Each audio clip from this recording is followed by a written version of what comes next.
Shocking. Face screaming in fear, Coco Gauff's Toronto run is over, and the way the match slipped away has fans talking. Coco Gauff won the opening set against Elena Rybakina. She looked in control. She had the momentum. But then everything changed. Rybakina stormed back to win 5-7, 6-2, 6-2, ending Gauff's Canadian Open run in dramatic fashion. And now, the biggest question isn't just why did Coco lose? It's what she can learn from this defeat, and whether this loss could actually make her stronger heading into Cincinnati and the US Open. Let's break it all down. Coco Gauff arrived in Toronto with plenty of confidence.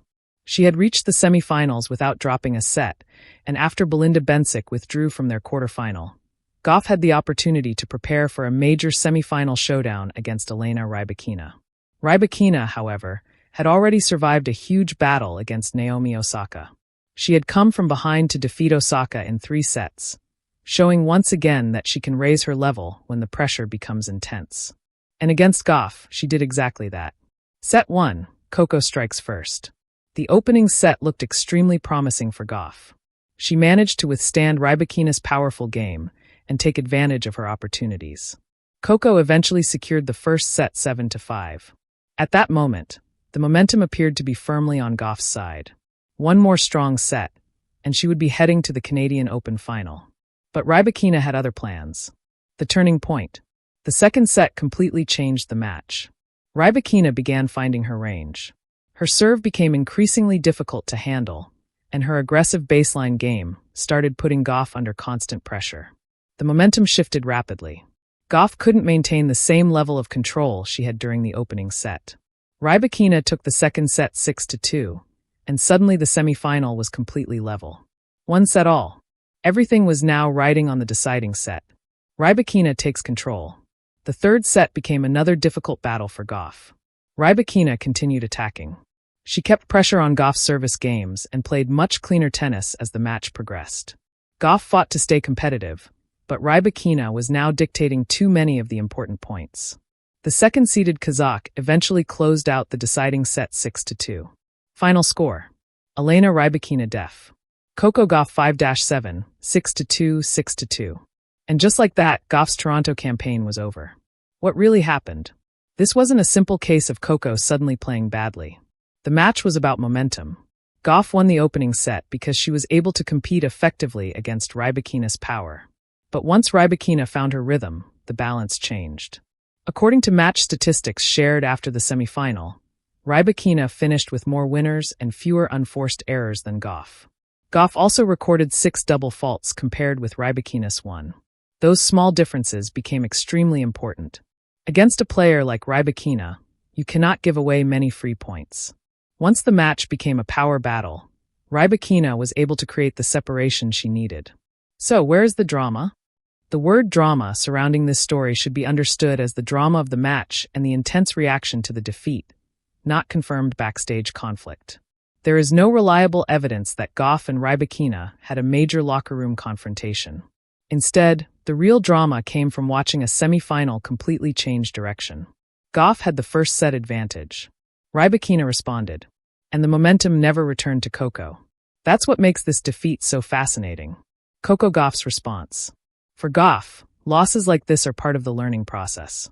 She has already experienced difficult defeats on the biggest stages this season. At Wimbledon, for example, Gauff lost an incredibly close semi-final to Karolina Muchova after having a match point, and afterward she openly discussed the decision-making that led to the missed opportunity.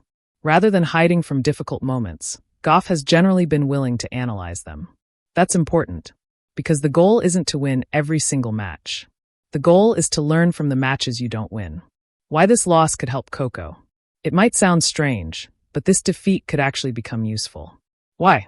Because Gauff got another opportunity to compete against one of the most powerful players on the WTA Tour. She experienced what happens when an opponent begins to take control after losing the first set. And now her team has another match to analyze. What worked in the opening set? What changed in the second? How could Coco have responded differently? Those are the questions that can help her improve. Rybakina deserves credit. It's also important not to make this entire story about Gauff's mistakes. Rybakina deserves enormous credit. She had already come through a difficult 3-set battle against Naomi Osaka. Then she faced Gauff in the semifinals. And after losing the opening set, she didn't collapse. She adjusted. She raised her level. And she won the final 2 sets by the same 6-2 score. That is the mentality of a champion. What this means for Gauff. The good news for Coco is that her Toronto tournament was still a strong one. She reached the semifinals. She showed good form during the event. And she gained valuable experience on hard courts ahead of the US Open. So, was this a disaster for Coco Gauff? Absolutely not. Was it disappointing? Of course. Any player who reaches a semi-final wants to go further. But Gauff now has something extremely valuable. Another high-level match to learn from. And if she can use that experience to improve before the US Open, this defeat could eventually become part of a much bigger success story. The question now is simple. How will Coco respond? Coco Gauff's Toronto journey ends in disappointment. But the season is far from over. Tennis fire. She lost to Elena Rybakina 5-7, 6-2, 6-2, after winning the opening set. Now the attention turns to Cincinnati, and eventually the US Open. Do you think Coco Gauff can bounce back immediately? And do you think Rybakina is becoming one of the biggest threats to Coco on hard courts? Drop your prediction in the comments. If you enjoyed this Coco Gauff update, like the video, subscribe to the channel, and turn on notifications for more WTA news, Coco Gauff stories, match reactions, and breaking tennis updates. Coco lost the battle in Toronto, but the next chapter is already waiting. Tennis fire. Thanks for watching, and I'll see you in the next one.